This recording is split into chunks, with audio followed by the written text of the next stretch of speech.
بسم اللہ الرحمن الرحیم۔ مفتی شعیب اللہ خان صاحب کے بیانات کے لیے مفتی صاحب کے آفیشیل چینل کو سبسکرائب کریں اور زیادہ سے زیادہ شیئر کریں۔ اللہ الرحمن الرحیم، نحمدہ ونصلی علی رسولہ الکریم، اما بعد، فاعوذ باللہ من الشیطان الرجیم، بسم اللہ الرحمن الرحیم۔ یا ایہا الذین آمنوا اتقوا اللہ وکونوا مع الصادقین۔ کل میں نے ایک بات آپ حضرات کے سامنے ذکر کی تھی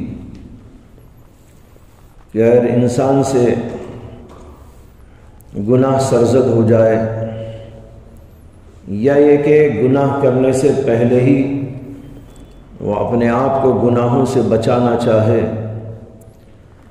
گناہوں کے سیلاب کے اس دور میں اپنی حفاظت کا سامان پیدا کرنا چاہے، تو اس کے لیے طریقہ یہ ہے جو اللہ نے بتایا، ذکر اللہ، اللہ کو یاد کرنا، اللہ کی جلالت، عظمت، کبریائی، بڑائی، اس کا جمال، اس کا حسن، اس کے سامنے پیشی، حساب اور کتاب، ان سب چیزوں کو سوچنے اور یاد کرنے سے اللہ کا ڈر، خوف پیدا ہوگا، اللہ سے شرم اور حیا آئے گی اور آدمی گناہوں سے بچنے میں کامیاب ہو جائے گا۔ کل یہ بات آپ کو سمجھائی تھی۔ اس وقت میں نے ایک آیت پڑھی آپ کے سامنے، یا ایھا الذین آمنوا اتقوا اللہ۔ اللہ تعالیٰ کہتے ہیں کہ اے ایمان والو، اللہ تعالیٰ سے ڈر کر زندگی گزارو، وکونوا مع الصادقین، اور صادقین کی صحبت اور معیت میں رہا کرو۔ اللہ کا یہ حکم 1400 سال سے اب تک برابر پڑھا جا رہا ہے، سنا جا رہا ہے، اور قیامت تک پڑھا جاتا رہے گا، سنا جاتا رہے گا۔ کونوا مع الصادقین، صادقین کی صحبت میں، معیت میں رہا کرو، اس سے تمہارے اندر تقوی پیدا ہوگا۔ تقوی وہی ہے کہ آدمی گناہوں سے بچ جائے۔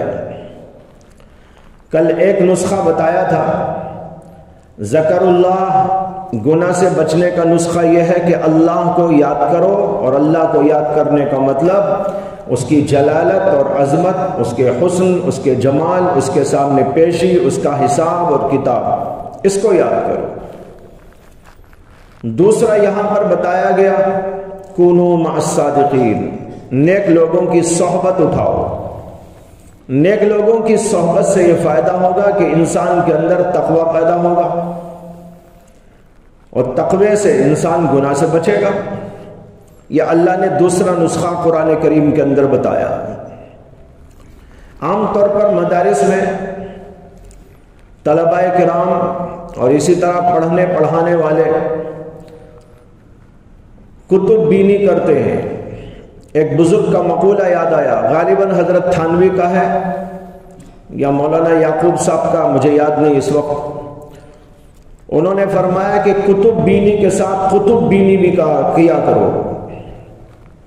کتب بینی کے ساتھ قطب بینی، یہ کاف سے ہے، وہ قاف سے ہے۔ قطب ولیوں کو کہتے ہیں، اللہ کے نیک لوگوں کو کہتے ہیں، مقربین بارگاہ الہی کو کہتے ہیں۔ انہوں نے کہا کتب بینی بھی چاہیے اور قطب بینی بھی چاہیے۔ کتب بینی رہے گی، علم آئے گا، روشنی آئے گی، جس سے راستہ دکھے گا، یہ حق ہے، یہ باطل ہے، یہ اچھا ہے، یہ برا ہے، یہ گناہ ہے، یہ طاعت ہے، یہ معصیت ہے، یہ بیہودگی ہے۔ علم کے ذریعے سے، کتب بینی کے ذریعے سے علم آئے گا، اور علم کے ذریعے روشنی ملے گی، اور اس روشنی سے اچھائی، برائی، حق، باطل کی پہچان ہوگی۔ لیکن حق و باطل کی پہچان ہونے کے باوجود، گناہ کی برائی سمجھ میں آنے کے باوجود، نیکی و طاعت اور اچھائی و خوبی کی فضیلتیں معلوم ہونے کے باوجود، تہجد کی فضیلت پڑھ کر تقریر کر دینے کے باوجود، ذکر کے فضائل اور مناقب پر تقریریں بگار دینے کے باوجود تہجد نہیں پڑھتا، تہجد ہی نہیں پڑھتا، ذکر ہی نہیں کرتا، گناہ سے ہی نہیں بچتا، نیکی و طاعت میں دلچسپی نہیں۔ سوچنے کی بات ہے کہ پڑھنے سے اگر یہ سب کچھ حل ہو جاتا تو پھر ہر طالب علم اور ہر پڑھے لکھے اور ہر عالم اور فاضل کو یہ سب کچھ کرنا چاہیے تھا، گناہ سے بچنا تھا، برائیوں سے دور رہنا تھا، نیکیوں طاعتوں میں آگے بڑھنا تھا۔ لیکن آپ دیکھتے ہیں، مشاہدہ ہے کہ کتب بینی کے باوجود بہت سارے لوگ علم کمال تو پیدا کر لیتے ہیں، لیکن اس کے باوجود اچھائی کی طرف دلچسپی نہیں ہے، ذکر میں مزہ نہیں ہے، طاعتوں میں لذت نہیں ہے، تقوی و طہارت کے اندر ان کو کچھ اچھائی نہیں معلوم ہوتی، اس سے بھاگنے لگتے ہیں، گناہ میں دلچسپی ہوتی ہے، گناہ کی طرف چلنے میں لذت اور مزہ آتا ہے۔ حضرت حکیم الامت مولانا اشرف علی تھانوی رحمۃ اللہ علیہ نے بیان کیا ہے کہ ایک بار حضرت گنگوہی رحمۃ اللہ علیہ نے اپنی مجلس کے اندر یہ فرمایا کہ بزرگوں کے پاس جو آیا جاتا ہے، جایا جاتا ہے، ان کی صحبت اور معیت اٹھائی جاتی ہے، ان سے استفادہ کیا جاتا ہے، ان ساری چیزوں کا مقصد ایک بہت چھوٹی سی بات ہے۔ انہوں نے کہا کہ بزرگوں کے بعد جو آتے ہیں، جاتے ہیں، استفادہ کرتے ہیں، ان کی صحبت اور معیت میں رہتے ہیں، اس کا منشا اور اس کا مقصد ایک بہت چھوٹی سی بات ہے۔ وہاں جتنے بیٹھے ہوئے تھے وہ سب پہنچے ہوئے تھے، کسی نے پوچھا ہی نہیں کہ حضرت وہ کیا ہے، چھوٹی بات بتا دیجئے۔ کسی نے نہیں پوچھا، اس لیے نہیں پوچھا ہوگا کہ وہاں بیٹھنے والے تو بڑے بڑے لوگ ہوتے تھے، پہنچے ہوئے لوگ ہوتے تھے، انہوں نے سمجھ لیا ہوگا، تو اس لیے کسی نے بھی نہیں پوچھا۔ حضرت حکیم الامت تھانوی کہتے ہیں کہ نہ پوچھا گیا نہ حضرت نے بتایا، انہوں نے اپنی عالی ظرفی کی وجہ سے نہیں بتایا، میں کم ظرفی سے تم کو بتا دیتا ہوں۔ حضرت تھانوی نے کہا حضرت نے تو اپنی اعلیٰ ظرفی کی وجہ سے بیان نہیں کیا وہ چھوٹی بات کیا ہے، میں اپنی کم ظرفی کی وجہ سے تم کو بتا دیتا ہوں کیا ہے۔ پھر کہا وہ چھوٹی سی بات جو حاصل کی جاتی ہے وہ یہ ہے کہ نیکیوں اور طاعت کی طرف ایسی رغبت ہو جیسے کسی بھوکے کو بھوک کے وقت میں کھانے کی رغبت ہوتی ہے۔ سمجھ میں آ رہی ہے بات؟ فرمایا کہ ان ساری محنتوں کا مقصد اور اس کا منشا یہ ہے کہ آدمی کے اندر نیکی و طاعت کی ایسی رغبت پیدا ہو جائے جیسے بھوکے آدمی کو کھانے کی رغبت ہوتی ہے۔ ایک آدمی بالکل بھوکا ہے، 3 دن کا فاقہ ہے، اس کے سامنے بریانی تو بریانی، اس کے سامنے اگر معمولی سا کھانا آ جائے، سوکھی روٹی آ جائے، دال آ جائے تو اسے بریانی سے زیادہ اس میں لذت آئے گی اور خوب رغبت کے ساتھ میں اس کو کھائے گا، طلب پیدا ہو جائے گی، کہاں ملے گا، کہاں ملے گا، کہاں ملے گا کھانا۔ فرمایا کہ ایسی رغبت حاصل کر لینا یہ مقصد ہے، اور گناہوں سے ایسی نفرت اور ایسی کدورت آ جائے جیسے کہ پیشاب پاخانے سے انسان کو کراہت اور نفرت ہوتی ہے۔ اب ہم اپنا جائزہ لیں، کیا ہمارے اندر یہ بات آ گئی ہے؟ نیکی کی ایسی رغبت جیسے بھوکے کو کھانے کی، گناہ سے ایسی نفرت جیسے پیشاب و پاخانے کی نفرت۔ فرمایا کہ یہ چیز حاصل کرنا ہے۔ میں آپ کو یہ سمجھا رہا تھا کہ پڑھنے کے بعد یہ چیز حاصل ہو جاتی ہے، نہیں ہو رہی ہے نا؟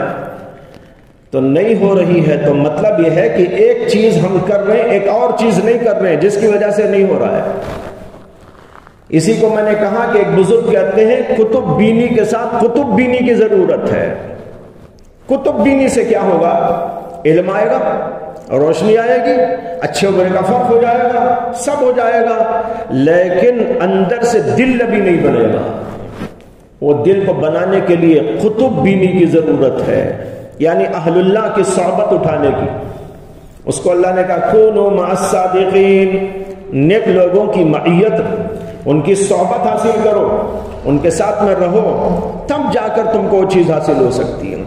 لہذا کتب بینی کرنے کے ساتھ ساتھ کتب بینی جب تک نہیں ہوگی وہ چیز حاصل نہیں ہوگی جس کا بھی میں نے ذکر کیا کہ آدمی کے دل کے اندر نیکیوں کی ایسی رغبت اور طاعتوں کی ایسی رغبت ہو جائے جیسے بھوکے کو کھانے کی، اور گناہوں سے ایسی نفرت ہو جائے جیسے پیشاب و پاخانے سے انسان کو نفرت ہوا کرتی ہے۔ یہ چیز کب حاصل ہوگی؟ جبکہ کتب بینی ہوگی۔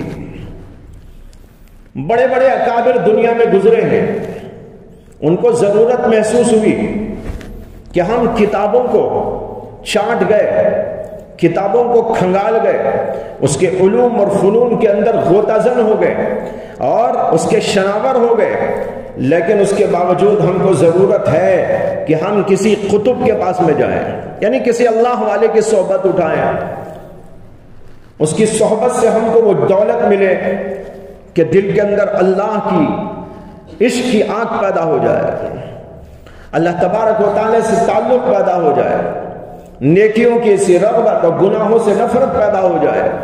اس کے لیے انہوں نے اس کو محسوس کیا۔ آپ نے نام سنا ہے اور کون نہیں جانتا کہ حضرت امام جلال الدین رومی رحمت اللہ علیہ کتنے بڑے پائے کے عالم تھے وہ۔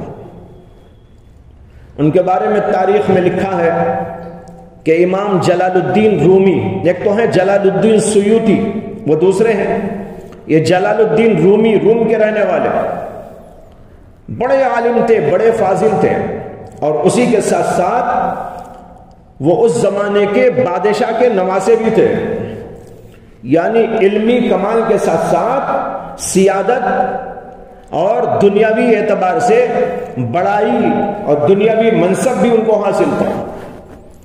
تو بادشاہ میں خوارزم بادشاہ جو تھا، خوارزم کا بادشاہ، اس کے وہ نواسے ہوتے تھے، اور ہر فن کے اندر مولا تھے، ہر فن کے اندر امام تھے، بڑے بڑے لوگوں سے ان کے مناظرے ہوتے تھے، بڑے بڑے عالموں کے ساتھ مختلف مسائل کے اوپر ان کی گفتگو چلتی تھی، بڑا شہرا تھا، دور دور تک شہرا تھا، لیکن ان کے دل کے اندر ایک زمانے میں آ کر بے کلی پیدا ہو گئی۔ انہوں نے کہا لفاظی تو بہت آ رہی ہے مجھے، زبان تو بہت چل رہی ہے میری، اور لوگوں کو ہرا دے رہا ہوں، مناظرے کر کر کے لوگوں کو شکست دے رہا ہوں، سب کچھ ہے، لیکن دل کے اندر ایک قسم کی بے چینی ہے کہ مجھے وہ کیوں نہیں مل رہا ہے جس کے لیے سب کچھ پڑا گیا ہے۔ یعنی اللہ زبانی، لفظی اور ظاہری تحقیقات یہ سب کچھ موجود، لیکن دل کے اندر ایک جو چیز ہوتی ہے وہ میرے اندر نہیں ہے۔ ادھر ایک بے چینی تھی، اور اسی زمانے میں ایک بہت بڑے اللہ والے تھے، ان کا نام تھا شمس تبریزی رحمت اللہ علیہ، حضرت شمس تبریزی رحمت اللہ علیہ۔ وہ دوسرے علاقے کے تھے، ایک زمانے تک جو ہے وہ اس تلاش میں رہے کہ کوئی اللہ کا بندہ مجھے ملے تو عشق کی جو آگ میرے دل کے اندر ہے وہ عشق کی آگ اس کے دل میں داخل کروں، عشق کی جو آگ میرے دل میں ہے وہ عشق کی آگ اس آدمی کو دے دوں، منتقل کر دوں، لیکن کوئی اللہ کا بندہ ایسا نظر نہیں آتا۔ کتابیں پڑھنے والے آ رہے ہیں، تحقیقات والے آ رہے ہیں، تصنیفات والے آ رہے ہیں، مناظرے باز آ رہے ہیں، مختلف علوم و فنون کے محققین آ رہے ہیں، یہ سب کچھ ہے، لیکن کوئی اللہ کا بندہ ایسا نہیں آ رہا ہے جو یہ کہتا ہو کہ میرے سینے میں خدا کے عشق کی آگ بھر دیجیے۔ کہتے ہیں روتے تھے، دل بے قرار ہوتا تھا ان کا، اس سے کہ جس کے دل میں اللہ کے عشق کی آگ ہو اسے ستاتی اندر اندر۔ اندر اندر بے چینی پیدا کرتی ہے، اس سے کہ آنکھ کی خاصیت کیا ہے؟ پھیلنا۔ آنکھ کی خاصیت پھیلنا، یہ عشق کی بھی وہی خاصیت ہے۔ جو آنکھ کی خاصیت وہ عشق کی خاصیت، جو آنکھ کی خاصیت وہی عشق کی خاصیت، بس ایک فرق ہے دونوں میں، ایک سینہ بسینہ ہے، خانہ بخانہ۔ کسی کا شعر ہے، مجھے یاد نہیں کس کا، کسی نے کہا کہ جو آنکھ کی خاصیت وہی عشق کی خاصیت، یہ خانہ بخانہ ایک سینہ بسینہ ہے۔ ایک تو خانہ بخانہ آگ یہاں سے وہاں جائے گی، وہاں سے وہاں جائے گی، اسے لگے گی، اسے لگے گی، اسے جلائے گی، اسے جلائے گی، ہے نا، خانہ بخانہ۔ لیکن یہ جو دل کی عشق ہے، دل کی آگ ہے، وہ سینہ بسینہ، ایک سینے سے دوسرے سینے میں، اس سے تیسرے سینے میں، اس سے چوتھے سینے میں۔ تو جو خاصیت آنکھ کی ہوتی ہے وہی عشق کی خاصیت، وہ ایک جگہ نہیں رہ سکتی، وہ تڑپتی ہے، پریشان رہتی ہے، اتنے کہاں میں بیٹھوں، میں تو یہاں سے وہاں جانا، مجھے وہاں سے جانا، اندر اندر بے چین۔ تو حضرت شمس تبریزی رحمت اللہ علیہ بے قرار رہتے تھے، دیکھتے تھے بہت پڑھنے والے آ رہے ہیں، بہت لکھنے والے آ رہے ہیں، بڑے مصنفین آ رہے ہیں، بڑے محققین آ رہے ہیں، ایسے آ رہے ہیں، ویسے آ رہے ہیں، خطبہ آ رہے ہیں، شعراء آ رہے ہیں، منبر و محراب کے شہسوار آ رہے ہیں، لیکن کوئی اللہ کا بندہ وہ نہیں آ رہا ہے جو مرنا چاہتا۔ سب جینے والے آ رہے ہیں، مرنے کے لیے کوئی نہیں آ رہا، اس لیے کہ بھائی اس میں تو مرنے والے ہی آ سکتے ہیں۔ میرا ایک مصرع ہے، جسے گر شوق ہو مرنے کا تو رکھ قدم سفینے میں۔ میرے ایک شعر کا مصرع ہے، گر شوق ہو مرنے کا رکھ قدم سفینے میں۔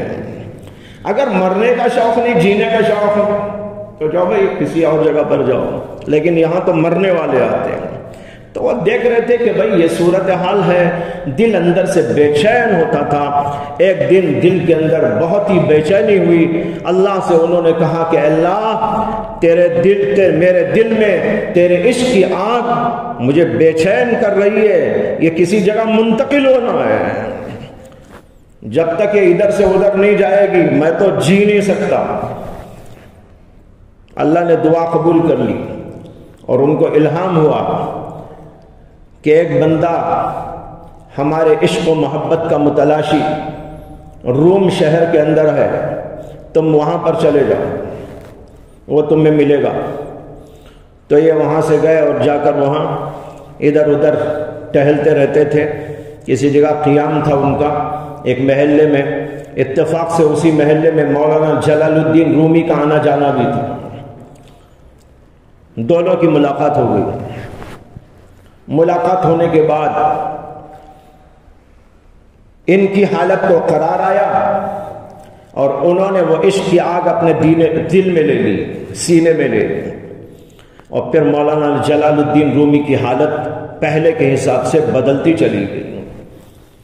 پہلے وہ بڑے عالم تھے، بڑے فاضل تھے، بڑے محقق تھے، سب کچھ تھے، لیکن دل بنا ہوا نہیں تھا۔ شمس تبریزی کی ملاقات کے بعد دل کے اندر اللہ کے عشق کی آگ آ گئی۔ پھر تو دنیا نے ان کو دیکھ لیا کہ ان سے کیا کیا علوم دنیا میں پھیلے ہیں۔ ان کی مثنوی شریف دنیا کی لاجواب کتابوں میں سے ایک کتاب ہے۔ علامہ انور شاہ کشمیری رحمت اللہ علیہ فرمایا کرتے تھے کہ اگر دارالعلوم دیوبند کا کتب خانہ کسی حادثے کا شکار ہو جائے خدا نخواستہ، تو الحمدللہ دارالعلوم دیوبند کے کتب خانے کی تمام کتابوں کو میں اپنے حفظ اور یادداشت سے لکھا سکتا ہوں، لیکن 4 کتابیں نہیں لکھا سکتا۔ ایک قرآن کریم محافظ نہیں تھے، یہ بھی اللہ کی عجیب حکمت ہے، اتنا بڑا حافظ والا جسے دارالعلوم دیوبند کا پورا کتب خانہ دماغ میں ہو، اور قرآن بچہ بچہ یاد کرتا ہے لیکن ان کو یاد نہیں۔ بچہ بچہ حافظ ہے، یہاں بہت سارے حافظ ہیں ماشاءاللہ، لیکن ان کو قرآن یاد نہیں ہو۔ بہرحال انہوں نے کہا ایک قرآن کریم، دوسرے بخاری شریف، تیسرے ہدایہ شریف، اور چوتھے مثنوی شریف۔ یہ 4 شریف کتابیں ایسی ہیں کہ میں نہیں لکھا سکتا، باقی دارالعلوم کی تمام کتابیں لکھا دوں۔ دیکھو اتنی عظیم کتاب یہ ہے مثنوی شریف، جس کے بارے میں کہنے والوں نے کہا کہ اس کے اندر جو کچھ علوم ہیں وہ قرآن کے اور حدیث کے علوم ہیں، اشعار کے اندر انہوں نے پیش کر دیا تھا۔ الہامی کتاب، لکھتے لکھتے لکھتے الہام سے، اور اس کے اندر انہوں نے 28,000 اشعار لکھے۔ کتنے؟ 28,000 اشعار کا مجموعہ ہے وہ مثنوی شریف۔ اس میں قرآن کی تشریح ہے، احادیث کی تشریح ہے، تفسیر ہے، مسائل کی تحقیق ہے، معنوی تحقیقات ہیں، بڑے عجیب و غریب علوم ہیں۔ لکھتے لکھتے لکھتے آ کر ایک جگہ پر انہوں نے نامکمل کتاب چھوڑ دی۔ 28,000 اشعار کے بعد بالکل دماغ خالی ہو گیا۔ انہوں نے یہ لکھ دیا کہ اب اس کے بعد میرا دماغ نہیں چلتا، اور مجھے بتایا گیا ہے کہ اس میری کتاب کی تکمیل کرنے کے لیے کوئی اللہ کا بندہ بعد میں پیدا ہوگا اور وہ مثنوی کا خاتمہ لکھے گا۔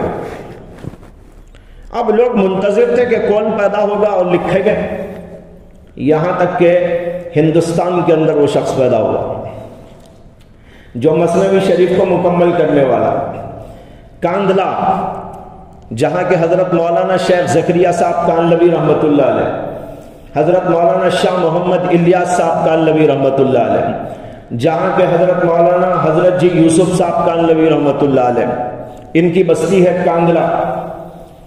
اس کاندھلا میں انہی کے خاندان کے اندر بہت پہلے ایک بزرگ گزرے ہیں جن کا نام تھا حضرت مولانا مفتی الہی بخش کانلوی، مفتی الہی بخش کانلوی رحمۃ اللہ علیہ۔ انہوں نے اس کی تکمیل کی، اسی لیے ان کو خاتم مثنوی کہا جاتا ہے، یعنی مثنوی شریف کا خاتمہ لکھنے والے، خاتم مثنوی۔ تو بہرحال میں کہہ رہا تھا کہ دیکھو اللہ نے ان سے کیسا کمال ظاہر فرمایا۔ یہ کب ہوا؟ پہلے کتب بینی کرتے تھے، بعد میں قطب بینی کری انہوں نے۔ وہ قطب کون تھے؟ شمس تبریزی رحمۃ اللہ علیہ، ان کی صحبت نے ان کو بدل ڈالا۔ ایک اور مثال لے لیجئے، حضرت حکیم الامت تھانوی رحمۃ اللہ علیہ سے کسی نے پوچھا کہ حضرت آپ نے 1000 کتابیں لکھی ہیں، تو آپ نے کتنی 1000 کتابوں کا مطالعہ کیا ہے؟ 1000 کتابیں لکھنے والا کتنی 1000 کتابوں کا مطالعہ کیا ہوگا؟ اور ان کی جو کتابیں ہیں وہ پڑھے تو معلوم ہوتا ہے کیسا علم تھا ان کا، انتہائی دقیق، انتہائی وسیع بھی تھا، دقیق بھی تھا، گہرائی لیے ہوئے بھی تھا، گہرائی لیے ہوئے بھی تھا۔ تو پوچھنے والے نے پوچھا تو انہوں نے فرمایا کہ بھائی مجھے شروع سے بھی کچھ کتابیں پڑھنے کا زیادہ شوق نہیں تھا۔ انہوں نے کہا کہ مجھے بس میں واجبی پڑھتا تھا، جو مدرسے کی کتابیں ہیں، درسی کتابیں ہیں وہ پڑھتا تھا، ضرورت کے لیے اور کتابیں پڑھتا تھا، لیکن بہت زیادہ وسیع المطالعہ میں نہیں ہوں۔ تو پوچھنے والے کو اور بھی تعجب ہوا، ان کا پھر آپ نے اتنی تصانیف کر دی؟ تو انہوں نے کہا دیکھو میں کتب بینی تو زیادہ نہیں کرتا تھا، البتہ میں نے 4 کتابیں پڑھی ہیں، میں نے 4 کتابیں پڑھی ہیں۔ پوچھنے والے نے پوچھا وہ 4 کتابیں کون سی ہیں؟ لاجواب کتابیں۔ اور انہوں نے کہا ایک کتاب کا نام ہے حضرت مولانا یعقوب نانوتوی، ایک کتاب کا نام ہے حضرت مولانا رشید احمد گنگوہی، ایک کتاب کا نام ہے حضرت مولانا محمود حسن دیوبندی، ایک کتاب کا نام ہے حضرت امداد اللہ مہاجر مکی۔ تو یہ کتابیں پڑھی میں نے، یعنی ان کی جوتیاں سیدھی۔ دیکھو کتب بینی یا کتب بینی ہے، اس کو پڑھنا، خالی کتاب پڑھنا نہیں، کتاب پڑھنے کے ساتھ ساتھ ان لوگوں کو پڑھو جنہوں نے کتابوں کو پڑھا اور کتابوں کا علم اپنے اندر پیدا کیا، عمل پیدا کیا، اللہ کا عشق پیدا کیا، اللہ سے لو اور تعلق پیدا کیا، اور ان کی حالتیں جو ہے حالتوں سے جدا ہوتی ہیں، ایسے لوگوں کی صحبت اور معیت اور ان کو پڑھنا، یہ اصل میں ہے قطب بینی۔ دو مثالیں میں نے دے دی، ایک تیسری مثال بھی دیتا ہوں، آپ نے نام سنا ہے، کون نہیں سنا ہوگا، حضرت مولانا سلیمان ندوی رحمۃ اللہ علیہ، دنیا کے عظیم انسانوں میں سے ایک عظیم انسان، بے شمار کتابیں انہوں نے لکھی۔ ان کی کتاب سیرت النبی، جو اصل میں ان کے استاد علامہ شبلی نے شروع کی تھی، 2 جلدیں انہوں نے لکھی، باقی 4 جلدیں انہوں نے لکھی، لاجواب تصنیف، اور عربی کے بہت بڑے ماہر، عربی علوم پر بہت ہی گہری نگاہ و دستگاہ، دنیا بھر میں ان کا شہرہ تھا، لیکن اس کے باوجود ان کو بھی ایک زمانے میں آ کر یہ کہنا پڑا کہ بھائی کچھ کمی ہے، کچھ کمی محسوس کرتا ہوں، اوپری اوپری تو بہت سی چیزیں ہیں لیکن دل خالی معلوم ہوتا ہے، اس خالی دل کو بھرنا چاہیے۔ پھر انہوں نے تحقیقات کی، اس کے بعد ان کو پتہ چلا کہ ان کے زمانے کے ایک بہت بڑے عالم اور فاضل اور صوفی اور بزرگ اللہ والے حضرت حکیم الامت اشرف علی تھانوی رحمۃ اللہ علیہ ہیں، ان کی صحبت کو اختیار کریں، وہ ان کے دل میں اللہ نے ڈالا اور پھر ان کی خدمت میں آئے۔ حالانکہ مولانا اشرف علی تھانوی رحمۃ اللہ علیہ ان سے کچھ زیادہ بڑے نہیں تھے، وہ ہم اثر ہیں، دونوں ایک ہی زمانے کے، شہرت میں حضرت تھانوی سے بھی زیادہ وہ تھے، اربوں تک میں ان کی شہرت تھی، ان کی کتابوں کی شہرت تھی، ان کے مضامین کی شہرت تھی۔ اس کے باوجود اپنی انا کو انہوں نے نیچے ڈالا، اپنی انانیت کو۔ اب جس آدمی کی اتنی شہرت ہو، اتنی عزت ہو، عربوں تک میں ان کا جو ہے شہرہ ہو، کتنا بڑا آدمی ہو گیا، شاگرد ہزاروں ہزار پھیلے ہوئے، ندوۃ العلماء کے ذمہ دار بھی تھے، استاد بھی تھے، بہت بڑے آدمی تھے، تو ہزاروں نہیں لاکھوں انسان ان کے چاہنے والے، ان کے ماننے والے دنیا میں موجود تھے، لیکن اس کے باوجود انہوں نے حضرت تھانوی رحمۃ اللہ علیہ کو اپنا شیخ بنا کر ان کی جوتیاں سیدھی کرنے میں ہی اپنے لیے اپنی ضرورت محسوس کی۔ حضرت تھانوی سے آ کر بیعت ہوئے۔